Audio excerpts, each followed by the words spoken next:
नमस्कार। ये आकाशवाणी पटना है। अब आप खालिद रशीद से प्रादेशिक समाचार सुनिए। भारतीय जनता पार्टी के वरिष्ठ सांसद ओम बिरला 18वीं लोकसभा के अध्यक्ष पद के चुनाव के लिए राष्ट्रीय जनतांत्रिक गठबंधन एनडीए के उम्मीदवार होंगे। श्री बिरला ने आज अपना नामांकन दाखिल किया। इधर विपक्षी इंडिया गठबंधन ने इस पद के लिए कांग्रेस के सांसद के सुरेश को अपना उम्मीदवार बनाया है। के सुरेश ने भी अपना नामांकन दाखिल कर दिया है। विपक्ष का उम्मीदवार खड़ा कर दिए जाने से अध्यक्ष पद के लिए कल चुनाव कराया जाएगा। इससे पहले सरकार और विपक्ष इस पद के लिए आम सहमति तक पहुंचने में असफल रहे।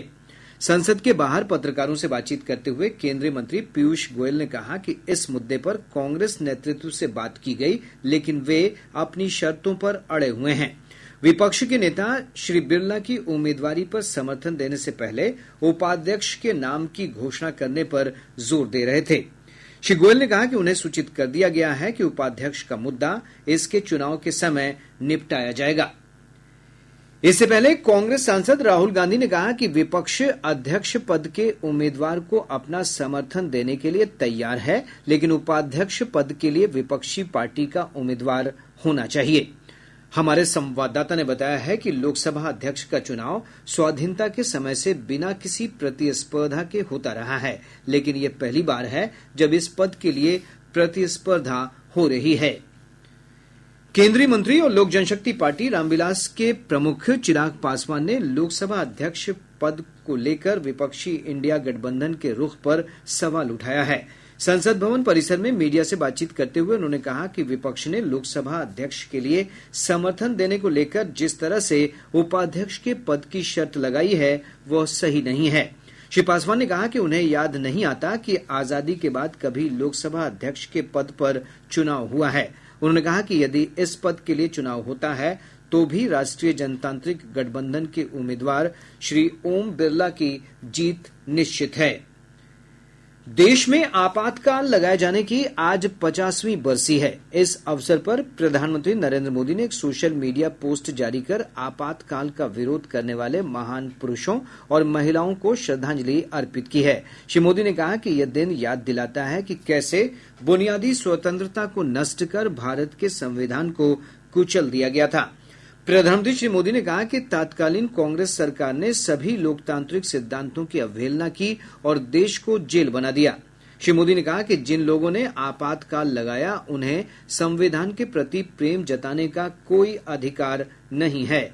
प्रधानमंत्री ने आरोप लगाया कि जिस मानसिकता के कारण आपातकाल लगाया गया वो मानसिकता उस पार्टी में आज भी जीवित है। राष्ट्रीय परीक्षा एजेंसी एनटीए के माध्यम से परीक्षाओं के पारदर्शी, सुचारू और निष्पक्ष संचालन को सुनिश्चित करने के लिए शिक्षा मंत्रालय द्वारा गठित विशेषज्ञों की उच्च स्तरीय समिति की कल पहली बैठक हुई। समिति 2 महीने में शिक्षा मंत्रालय को अपनी रिपोर्ट सौंपेगी। समिति के अध्यक्ष डॉक्टर के राधाकृष्णन ने नई दिल्ली में मीडिया से बातचीत करते हुए कहा कि समिति की प्राथमिकता छात्रों और अभिभावकों की चिंताओं और सुझावों को जानना है, जिसके लिए उनसे बातचीत की जाएगी। उन्होंने कहा कि समिति छात्रों की कठिनाइयों और तनाव को कम करने के उद्देश्य से एक मजबूत प्रणाली विकसित करने पर भी विचार कर रही है। समिति मौजूदा प्रक्रियाओं का मूल्यांकन, सुधार के सुझाव और एनटीए में स्पष्ट भूमिकाओं तथा जिम्मेदारियों को परिभाषित करेगी। दक्षिण पश्चिम मानसून की सक्रियता से राज्य के अधिकतर भागों में हल्की से मध्यम वर्षा दर्ज की गई है। राज्य के उत्तरी भागों में कई स्थानों पर मध्यम से भारी वर्षा हुई है। इधर राजधानी पटना समेत प्रदेश के अधिकतर हिस्सों में आज सुबह से बारिश की परिस्थितियां बनी हुई हैं। मौसम विभाग ने अपने पूर्वानुमान में कहा है कि अगले कुछ दिनों तक राज्य के अधिकतर भागों में हल्की से मध्यम वर्षा होगी। इस दौरान कुछ स्थानों पर वज्रपात की भी संभावना है। बिहार राज्य आपदा प्रबंधन प्राधिकरण ने लोगों से खराब मौसम के समय सुरक्षित स्थान पर रहने की अपील की है। प्राधिकरण ने परामर्श जारी कर लोगों से कहा है कि बारिश के समय अनावश्यक रूप से घर से बाहर न निकलें।